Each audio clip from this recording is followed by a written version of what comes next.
Hey, John. Hey, what's up, Braga? Nice Ready to to see you. go? Absolutely. I think they are just wrapping up Leslie's session, I heard. So everybody's going to be moving in from one session to another. I want to welcome all of you. Thank you so much for being here. And today we're going to start with Age of the Agile Sales Organization by John Barrows. I am your host from RevGenius, Pragya Mishra, Head of Marketing, and I am so excited for this session, John. I have heard a lot about you. I've been following you on LinkedIn for a long time. And I want to say that it's such a pleasure to have you here. John is the CEO of JB Sales and a fantastic leader who's been traveling all over the world. He just told me how many miles he has, and he's been helping sales teams across the globe. So over to you, John. Thank you so much for Uh, being. Thank you so much, and I appreciate it. Can you all see my presentation and my face? Because I can only see the presentation, so I just want to make sure you can see my face too, right? All right, cool. All right. So yeah, there we go. All right. Good to see everybody. And thanks for joining. Yeah, as Pragya said, I've been traveling all around this world. And, before COVID, I was sharing whether it was 2 million miles in less than 10 years working on my fourth passport. And quite frankly, if I never get on a plane again, I'm going to be a happy person. So this whole remote world, actually, I enjoy thoroughly. But there is some challenges to it. But regardless, what we're going to do today is we're going to have some fun. I'm going to try to kind of set the stage here for what I'm seeing out there, give you some kind of context of what I'm exposed to right now and doing what I do, but then also give some super tactical things that we can do to help evolve, because we are in a very interesting spot right now in sales. I mean, I'm 47 years old, so I've seen some crazy stuff, right? I've seen the internet, quite frankly, when I first came out of school. And that was cool, but it didn't have that like holy smokes adjustment here. And then there was high speed internet, right? And that was fun, but again, it wasn't that leapfrog. And then there was the cell phone and the smartphone. But with this AI stuff, I think we're in a very unique position in sales. And quite frankly, I'm a little concerned for the profession of sales. And so we're going to try to figure out how to transition through this with technology so we don't get replaced by it. Right. And just to give you some perspective here, not that I'm not that important, but I grew up in Boston, live here, went down to Maryland, so I saw some Baltimore, UMD, go Terps. Kind of drank my way through 4 years of college, got my degree in marketing because I didn't know what I wanted to be when I grew up, and got into sales kind of fell into sales like everybody else, right? Let me know if anybody else in here, yeah, go C's. Let me know if anybody else in here actually has their sales degree. Anybody got their degree in sales who's on there right now? Just throw a one in the chat if you got your degree in sales. It's still to this day. I will say there are a few that I'm seeing. Like there's about there we go, Amber. There's about 200 colleges now that you can actually get your degree in sales. So you're starting to see it become a real educated profession. But historically, it's been the default profession, right? And so I got DeWalt, and then I went to that was my first job. Then Xerox, selling copiers. If you've sold copiers, God bless you. I sold copiers to the government, by the way. It was about as bad as it got. And then I joined a company called Basho, which was I started a company doing outsourced IT services, took some training that I loved, sold that company to Staples, and now I'm doing that training on my own. So for the past 12 years, I've been training a lot of these organizations right now, some of the fastest growing in the world, and learning a lot along the way and seeing how this industry has evolved. And I've always said, like, I'm not really a trainer, right? I never really wanted to be a trainer because most of the time, up until I became one, trainers were either failed sales professionals or professional presenters. And I never wanted to be that, right? Because if you ever been to a training where you could tell the trainer's never actually done what they're telling you what to do, like, I didn't want to be that guy, right? And Basho the company that I joined had a really unique model where you had to sell to train. And so for me, I'm more of a sales rep who happens to train. I'm selling every day. What happened in Q1 of SaaS, that hit me hard, right? I had to go back to work and, cold call, email, everything else. I manage my own deals and everything else. So I'm seeing what's happening. And if you are not in the game right now, it's hard for me to pay attention to you as far as you telling me what to do. Because what sales was like even 6 months ago, a year ago, it's different now. Like this is a fundamental shift. And the problem is, well, I kind of call the past 10 years here the golden age of sales, especially SaaS sales. I mean, from 2010 to 2022, I mean, I almost feel bad. If you got into SaaS sales in 2010 or after, it hadn't exactly been that hard. And now things are hard. and we've made a mess out of this situation. And because, I mean, check this out. I mean, this golden age is over. And we now got to get it back to work, because what we've done to the sales process is we basically over automated the whole thing. I mean, we got we got the predictable revenue model, right? Which is fine. The predictable revenue model was always great for us as businesses to help scale, but it was never customer centric, right? I mean, think about being handed off 5 times before you actually talk to somebody who knows what they're talking about, right? That's an inherently frustrating situation. It's good for scale for us, but it's not for the client. Because, and actually, I don't think it's good anymore for us as organizations, because we've over-engineered this process. I mean, we've gotten SDRs, we give them these cadence tools, and they're sending out just blanket template cadence emails or sequences or whatever that pretty much are, hey, check us out, we're the greatest leading provider of, and did you get my first email, bubbling this one up to the top, are you responding, why aren't you responding, getting mad at me, and then sending me the breakup email, 1 2 3 stuck under a rock, right? And then you got the SDR, say they trip over somebody that says, okay, I'm kind of interested in this. The handoff to the AE is always a disaster. The AE almost always has to re-qualify the opportunity. And if they do, they're, asking BANT questions and then droning through demos, usually letting their SE do the majority of the work. Then they offer a big discount to actually get them closed, right? And then the handoff to AM or CSM, that's a disaster too. The CSM or AM almost always has to re-qualify and reset why they bought the product. And they do their quarterly business reviews, and then they send out their, hey, you got a renewal coming up in 90 days, 60 days, 30 days, and then here's a huge discount, please renew, right? So that's our process right now. And then you got marketing up here. And I got a marketing background. That's my degree in marketing. So I have a healthy respect for marketing, but I got into sales 27 years ago, and I've been hearing about the marketing and sales divide. And still to this day, I am hearing about the marketing and sales divide.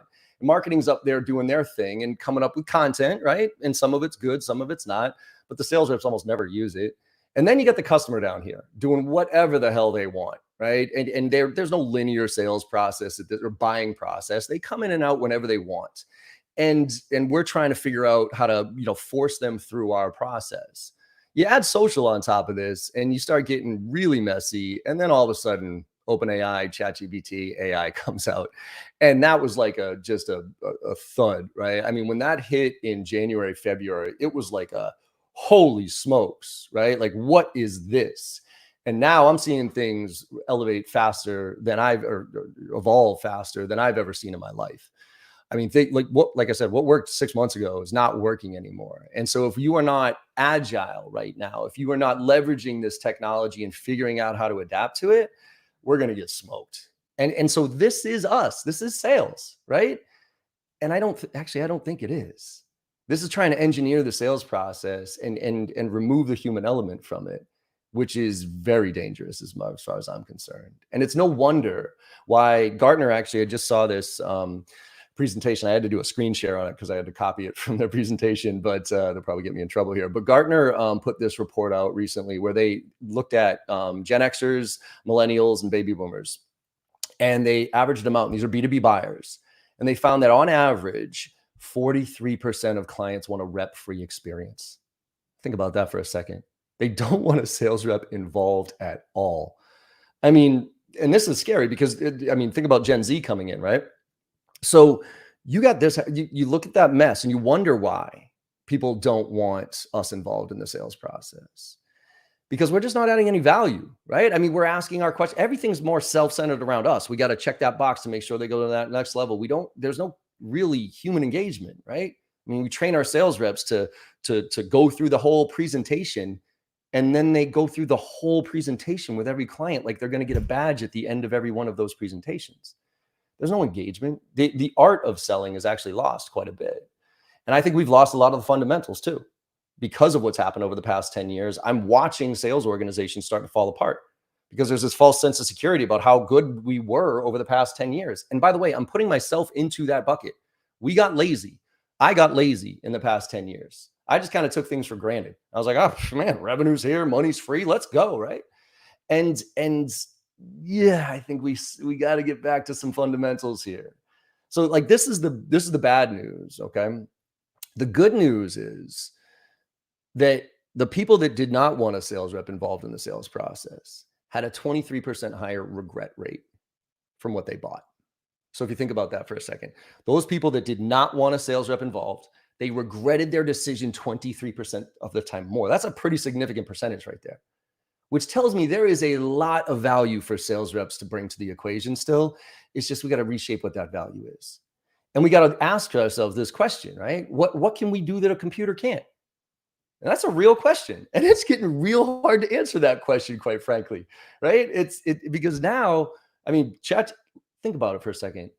I can get, in most cases, I can get more value out of going into ChatGPT or one of the, other AI tools, putting your company name in and asking it questions about your software, your solution. I can get more value out of that.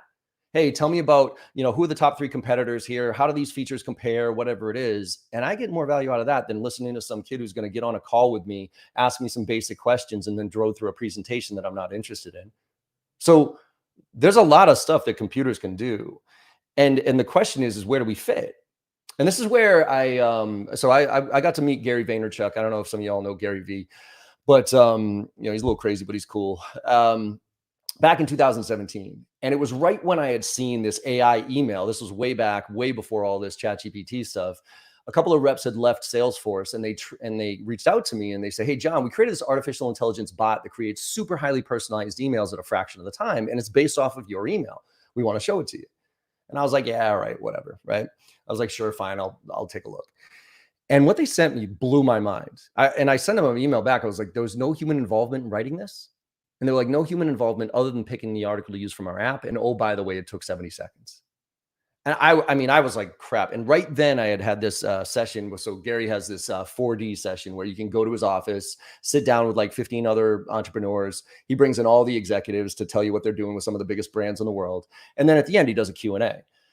And this is when I saw this and I said, Gary, I got to ask, man, like I just saw a robot write an email better than I ever could and faster than I ever could. And like, where does that leave us as sales professionals? And he goes, he goes, don't worry about the tech. You're not going to beat the tech. Okay. He goes, but be the last mile. And that stuck with me, which is let the tech do all the heavy lifting, right? Let it do the research. Let it even write the emails. Let it even come up with a presentation. But right before you hit send, right before you make that comment or post or whatever it is, make sure you humanize it. Just make sure you humanize it. Because as long as there's a human on the other end of that phone, email, social, whatever it is, we have a chance, right? Now, I will say when computers start buying things, that's when I think we're in trouble, right? But as long as there's a human buying, there needs to be that human touch. I mean, I am seeing emails go out right now that are super personalized, personalization at scale with AI and everything else, but they still don't have a soul. They still don't have a purpose. They're making good connections now, better than the cadence tools ever did, and better than most sales reps, quite frankly, ever did. But I can still tell they're AI. If you want to see something crazy, go on my LinkedIn profile and you'll see this post that I did where I shared something about LMS tools. There's some tool that came out and I thought it was cool.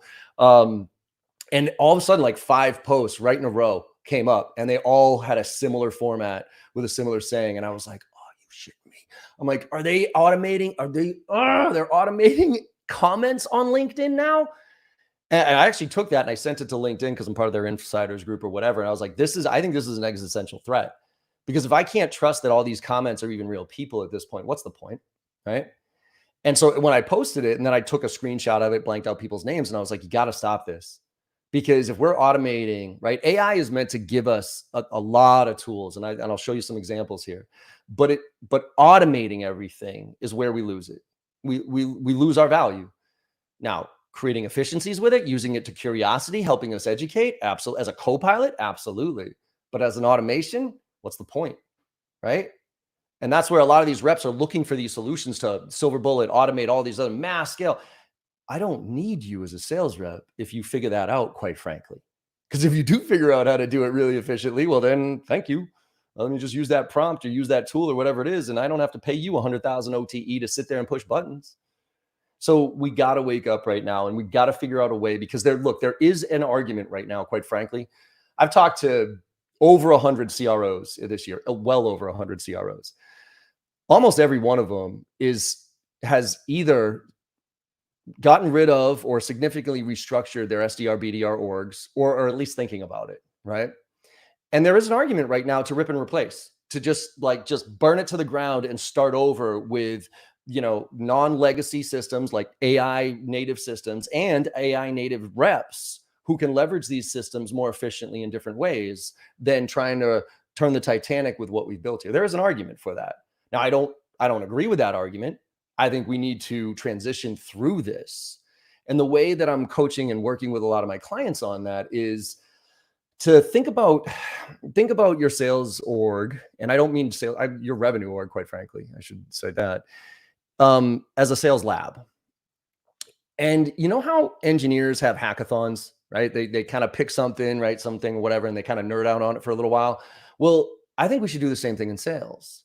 Because look, every rep right now is looking over their shoulder, wondering what the hell's going on. When are they going to get replaced? They're all playing with it in some form or fashion, some really deep, some not, right? And so why not put some structure around this and leverage the entire team to figure out how to get through this? So if you, for instance, right, like take a scientific approach of split testing and trying different things, which I think is huge, right? Somebody asked me, John, if you could go back and tell your 22-year-old self something, what would it be? Number one answer was A/B split test everything. And I mean that, right? Even if, say you're making cold calls, right? You got to pick a persona, CIOs in healthcare, for instance. Come up with 2 different messages to CIOs in healthcare. Make 20 phone calls with this approach, make 20 phone calls with that approach, right? An email, if you got 50 emails, right, that can go out to one persona, great, like 50. Break them up, 25, tweak the subject line. Objection handling. I always say with objection handling, it's not rocket science, it's just science. Write down an objection that you're getting smoked on right now, like just smoked on, right? And then Google best way of handling that objection, right? You're going to get idiots like me with tips and stuff like that, techniques. Find 2 that you really like. And the next 10 times that objection comes up, deal with it this way. The next 10 times, deal with it that way. See which one yields a higher response rate. So this science mentality, right? Everybody thinks, oh, sales is an art form. It's obviously both a science and an art. I actually think sales should be way more of a science than an art, because the science lays the foundation for the art form to be that much more effective. And we can test and learn from it. But like I said, we got to give it some structure, because if you don't give it structure, then it's all over the place, right? So for instance, I'll give you an example here. Salesforce, they came out with their state of sales report here, right? And this just came out probably about 3 or 4 months ago. And I think a lot of us have seen this stat, right? That only 20, you don't even really need to see the statistic. You just, you know for a fact, if you're in sales, that you really only spend 20, 30% of your time actually selling. The rest of it is just filled with admin crap. Well, all those admin things, those are areas that AI can help us with.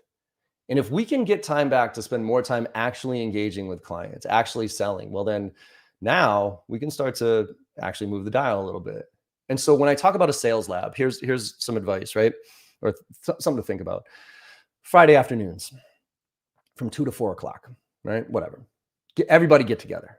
And whether it's virtually or in person, and pick a topic, right? Just kind of like a hackathon with engineers, right? Let's do a sales hackathon. Let's pick a topic, any topic related to any part of the sales process that we see AI can be efficient with. And say, okay, give some parameters and say, all right, everybody, this is what we're trying to figure out. Account research, writing emails more efficiently, creating cadences, doing summary emails after the fact, creating a business use case, whatever those things are, okay? Pick one piece of that. And then tell everybody, you got 2 hours, break up into teams, and whoever can find an AI tool that can do that more efficiently than what we're doing now wins the day, right? Whatever, we buy them drinks or whatever it is. And by doing that and creating that type of environment, well, now during those 2 hours, you're going to have your senior reps and your junior reps working together with each other. And the senior reps are going to bring their experience and their business acumen. The junior reps are going to bring their technical background and insights. And so job satisfaction will go up because they'll be working together. You can even bring in product and engineering on that, because engineers are way better at writing prompts and those type of things than we are. So they can actually help us do this, right? So there's collaboration, there's cool stuff that we can do there. And if you happen to find a tool that is super efficient in one of these areas, well, guess what? You can reduce your tech stack and probably reduce your spend on some of the other stuff we're spending money on. And it'll help us transition through this mess, as opposed to just being like pretending it's not happening or ripping and replacing. And so I'm going to give you some examples here of things that you can do. And by the way, there's some screenshots that I'll tell you to take here. This is part of my training. You can just take it right now and do these things because they work. For instance, messaging. I told you earlier, like sales, when it comes to marketing, right? Marketing, I love them, but marketing doesn't know how to create sales ready messaging. Sales ready messaging, look, marketing has the luxury of getting away with sending huge emails with 15 bullet points and using words like transparency and synergy and all that stuff. Sales, I need to figure out, what can I put on one scroll on an iPhone? What can I say in 10 seconds when somebody says go? And that is not the elevator pitch. And so I've been working on this messaging equation here that actually aligns sales, marketing, and everybody else. And it starts with a persona. Okay. So we'll call it CIOs in healthcare. Then we got to educate ourselves on what are the triggers. We all hear triggers, open up new office, like what are triggers that are most relevant to that persona? And also, what are their priorities and challenges today? Not in general, but today. And what we used to do as part of the training, and I still give this, we do this report every single year of the top priorities of the top executives in the top industries, right? So this is like, if you look at this, right, hardware, SaaS, retail, manufacturing, CEO priority 1, 2, 3, CFO priority 1, 2, 3. And we do it every year to show the progression of those priorities. Because the problem is a lot of companies have their, hey, Sally, she's a CMO and she likes to be creative. And that sucker just sits there in our database for the next 5 years and never gets updated. We got to figure out what Sally cares about today, right? So that's why we give this resource. But guess what? This is where ChatGPT or any type of these tools can come in. I'm not ChatGPT because it's 2021 and before, but I use a tool like Perplexity. And you do a simple like, hey, what are the top priorities of VPs of sales in the SaaS industry right now? Give some pretty cool ones. And then I say, hey, and the reason I like the tool I use is Perplexity. It gives you additional questions to ask. So it's like, oh, click. What are some of the challenges they face, right? And give me some pretty good intel. So now I'm learning along the way. As a rep, I don't like just have marketing give me messaging, because when they just give me messaging, I'm just going to push play and act like a robot, right? But if I'm learning along the way, well, now I can have some context. So if, holy crap, I actually get one of these VPs of sales on the phone, I might be able to have a decent conversation with them, right? So this is, again, simple, practical application type things. And then you get to the point where you want to identify a component of your solution. So for me, I do sales training at the highest level, but I got 2 programs, filling the funnel, driving to close, right? And even within those, I got email, phone, social, contact strategy, negotiation, objection. So what component of my solution aligns with that trigger, priority, or challenge? And if they applied it, what would the result be? And there's your message. So now I can come up with 2 types of messages: trigger-based messaging, so personalization, or persona-based messaging, which is relevance. Look, the holy grail of prospecting is personalization and relevance. But if you have me choose between personalization I'm doing relevance all day long. Just because I went to University of Maryland does not buy you any points these days, right? But I still get emails, hey, John, you went to Maryland, go Terps. And then it hard cuts to some dumbass pitch that I could care less about. So take a look at these messages. VPs of sales, persona, who are going through trigger, merger and acquisition, leverage our component of my solution, negotiation scorecard, 2 aligned, That can actually become my merger and acquisition template. Or VPs of sales whose main priority is keeping the reps motivated and engaged. Now everybody's working from home. Leverage our live remote training to do this. I can call every VP of sales and say the same thing. And we then use this to feed the AI, because AI is going to scrape our website and come up with our marketing messaging, but it's not going to be nuanced enough to make those connections. If we can create this messaging using the team to do it so they can educate themselves along the way, we can feed the machines. And then their messaging can be a lot better. So for instance, simple prompt here: act as a sales professional with JB sales training. Use the AIDA framework. I use the AIDA framework. And that's the cool thing about all these tools. They all know the frameworks. Cut, paste that message in there. Start your email off with a question.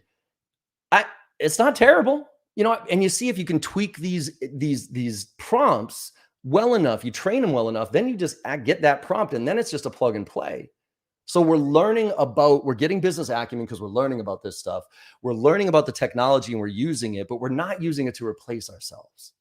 And that's just one example. Another quick one, because I know I'm coming up on time here, is we use a lot of Gong data in our training to kind of validate what things are happening. And one of the things, right? So we talk about meeting prep.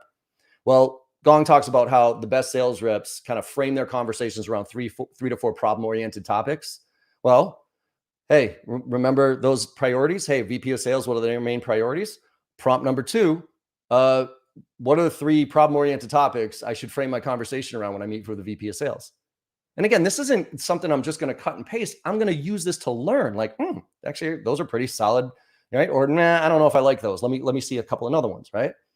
Then they come up with 11 to 14 questions within those 3 to 4, right? So prompt, hey, problem-oriented topics above, what are 3 impact questions I can ask under this topic to help uncover the real impact of the problem?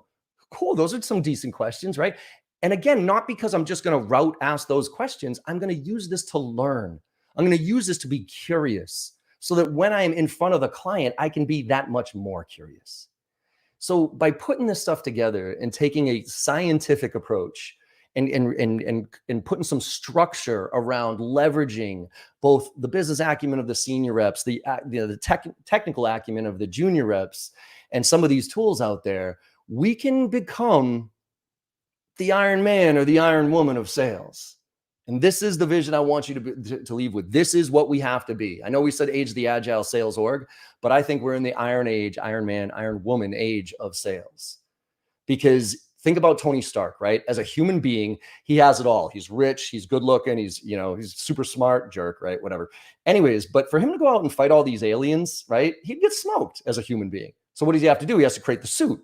Well, if you remember the first Iron Man when he created the big clunky suit, right? Yeah, it kind of beat people up and he got out of the, wherever he was and he killed, but then it exploded and it just didn't work. So Iron Man really didn't become Iron Man until he implemented Jarvis.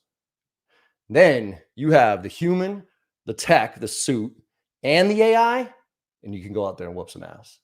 So with that, everybody, I know we kind of blasted through a lot of stuff here. I really appreciate you joining us. I beg you to be that 10% because I think this is Pareto's rule right here. 80% of us sales professionals who are just going through the motions are going to get smoked here. The 20% are going to make a massive difference, and there's going to be huge opportunity. And if any of you need any help with doing it, I put a bunch of resources in there. If you click the resources tab, there's my website, there's my LinkedIn page, there's my Instagram. I got a ton of free stuff out there, and you can always email me or hit me up on any of these resources. And it's been an absolute pleasure. I really appreciate RevGenius being here and allowing me to have this conversation with you all. So good luck up there. I don't know if we have any questions. I know I blasted through some stuff. Maybe I can hit some questions here. Let's do this. Oh, sorry. I'll leave that up. By the way, yeah, if you want to take that screenshot, go. Very aligned and would like to share the recording with a few clients. Yep, got it. No problem on that. Cool. Yeah, any questions that we got or anything that we need to go over before we get out of here? I didn't follow the chat as much because I was blasting through this stuff. So like I said, if you want to take a screenshot, that's the one to take a screenshot of, right? But Pragya, you want to finish us up with anything? Thank you so much, John. That was amazing. The chat was literally on fire throughout. Was it? All right, good. Absolutely. Thank you so much. And if anyone of you have questions, we have 2 minutes, but we're going to okay, so everybody loves the question, loves the presentation. But if you have any questions, you can drop it in the chat or send it to us, and we will get John to answer them and add them to the recordings that we send you after the event. Once again, thank you so much, John. That was amazing. Your energy is infectious. Yeah, well, you gotta stay. Look, you gotta just keep pushing right now, right? I mean, there's no choice. But I actually, you know what? I'll leave one last point here, which is if you ever seen the movie Hidden Figures. Right? If you ever seen the movie Hidden Figures, right? It's where we went to the moon and there was those women that were called the computers and they were all the way in the back and they were doing hand calculations, right? And the head of the computers, she walked by the main office and there was the big IBM mainframe that got installed. And she had 2 choices there. She goes, uh-oh, that's here to replace us, right? So her first choice was to go back to her team and say, hey, we got to get better at this. We got to be smarter better at math because we got to beat that thing, right? Or option 2, she picked up the manual. And she started learning how to turn it on, how to maintenance it, how to use it. And then she went and taught her team how to turn it on, how to maintenance it, how to use it. And then when the IBM technicians came in and turned that sucker on, they didn't even know how to use it. So these women went from being 100% replaceable to indispensable. And that's what we need to do as sales professionals. We need to pick up the manual. People ask me like, John, what's the best way to get, going on ChatGPT? That's a great question to ask ChatGPT. Go in there and be like, I'm a 47-year-old man. I live in Boston, Massachusetts. I'm the CEO of a sales training organization. I'm trying to figure out how to use ChatGPT. Tell me what to do. And that sucker will map it out for you. And then just go down those rabbit holes. So get in the game, pick up the manual, and let's have some fun while we're doing it along the way. Thank you so much, everybody. On to the next session. I'm going to end this one right now, and you will see the link for the next session.